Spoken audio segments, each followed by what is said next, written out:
a 41ª reunião plenária do Conselho de Desenvolvimento Econômico e Social. Essa reunião marca os 10 anos do Conselho e dará lugar ao Seminário Internacional sobre Desenvolvimento, envolvendo conselheiras e conselheiros do CDS e também um conjunto de convidados que fazem parte da história desse fórum. Parceiros que estiveram presentes em diferentes momentos com os quais contamos para a continuidade da trajetória de debates e contribuições. São mais de 20 delegações de conselhos econômicos e sociais da América Latina e Caribe, além da Espanha, Rússia, Itália e Guiné-Bissau. Também estão presentes representantes de instituições multilaterais, embaixadas e outros órgãos brasileiros e internacionais. Amanhã e depois estaremos reunidos para avançar na formação de uma rede de conselhos econômicos e sociais para a América Latina e Caribe. Iniciativa importante tanto para a região quanto para o esforço de constituição e consolidação de fóruns de diálogo. Hoje vamos ter a oportunidade de realizar um debate sobre o contexto internacional com ênfase na dimensão de governança. Experiências como a deste Conselho apontam para o aperfeiçoamento na capacidade dos atores sociais e governamentais compartilharem a definição dos rumos do desenvolvimento do país. Temos a honra de receber o embaixador Roberto Azevedo, eleito diretor-geral da Organização Mundial de Comércio, e também da Alicia Bárcenas, secretária executiva da CEPAL, que vai falar no painel à tarde. O objetivo é agregar às nossas análises o contexto internacional complexo que influencia o desenvolvimento brasileiro e a crescente capacidade brasileira de também influenciar a construção de uma nova governança mundial. Os conselheiros do CDS pretendem contribuir com a visão do cenário brasileiro. Então, essa é a discussão de trabalho, se fala na primeira parte da manhã sobre o contexto internacional, o presente na sequência, os conselheiros vão dar a visão do cenário brasileiro presente, olhando para frente. A história do Conselho de Desenvolvimento Econômico e Social expressa o grande e complexo esforço necessário para que o Brasil avance e se desenvolva plenamente. O Conselho desenvolveu e defendeu desde o seu primeiro momento e ao longo de sua existência que as desigualdades eram impeditivos estruturais para o desenvolvimento do país. Obteve consenso, talvez seja o maior consenso dessa casa, seja o combate à desigualdade, na minha opinião, dentro de sua diversidade, que aprofunda uma transformação que deveria ser feita para assegurar uma distribuição de renda mais equitativa entre os cidadãos brasileiros. De fato, se olharmos para a história do Conselho, de 2003 em diante, o Conselho foi fundado em 2003, e a gente observa uma redução inédita na desigualdade brasileira, embora muito alta. Se os senhores terem uma ideia, a renda dos 10% mais pobres, nesse período de 10 anos, cresceu 550% mais rápido do que a renda dos 10% mais ricos. A desigualdade brasileira, embora alta ainda, como a desigualdade de outros países da América Latina, ela teve a sua queda mais acentuada em toda a história estatisticamente documentada brasileira, que começa em 1960. Mas não há, vamos dizer, qualquer sugestão de que tenha acontecido algo nessa magnitude no período antes de 1960. Hoje temos a menor desigualdade de renda da história estatisticamente documentada no país.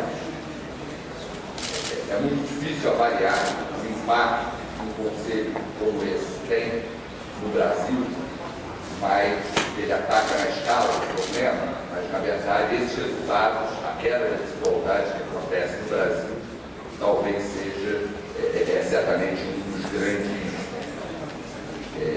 grandes sinais da efetividade desse conselho. E é um processo que não acabou. Se a gente pegar, primeiro, não é um processo apenas liderado por programas sociais, como Bolsa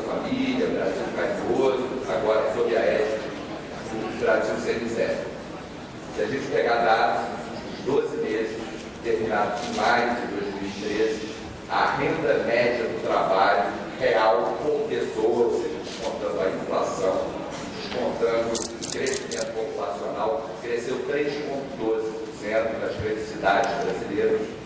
E mais do que isso, se a gente pegar a renda de mulheres cresceu 4,44 real por pessoa ao ano. A renda de negros cresceu 5,2. A renda de analfabetos, com sua escolaridade, cresceu nos últimos 12 meses 6,53. Ou seja, é um processo que está no âmbito do trabalho, não só no âmbito dos programas sociais, mas continua.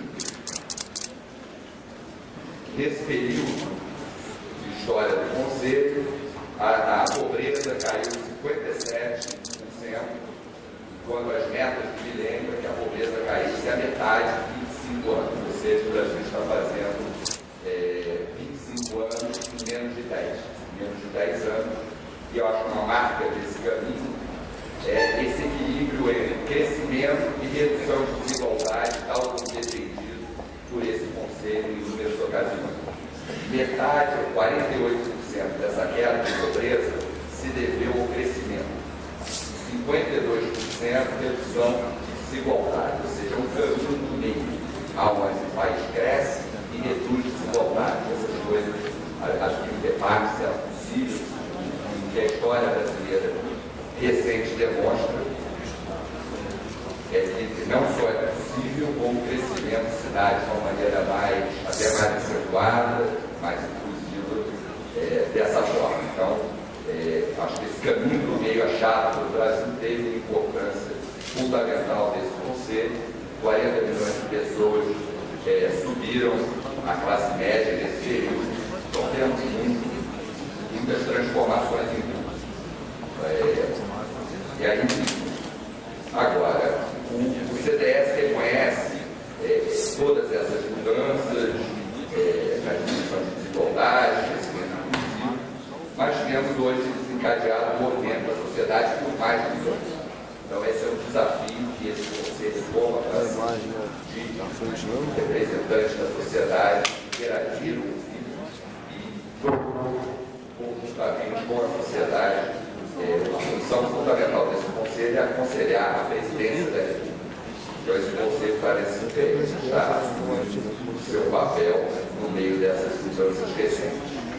Se a gente olhar a história brasileira de 50 anos, a gente vai ver que com uma impressionante regularidade, a cada 10 anos acontece uma grande mudança no país. Foi assim, igual em 64, que engendrou perda de liberdade civil, aumento da desigualdade, além de um grande crescimento econômico chamado milagre econômico brasileiro.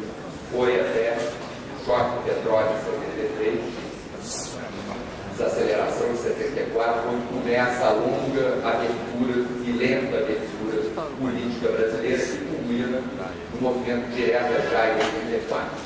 Então, de 10 em 10 anos, um movimento forte. Tivemos direta já, conseguimos no final da década eleições diretas para presidente, mas também os nossos recordes de inflação e desigualdade, simultaneamente quase.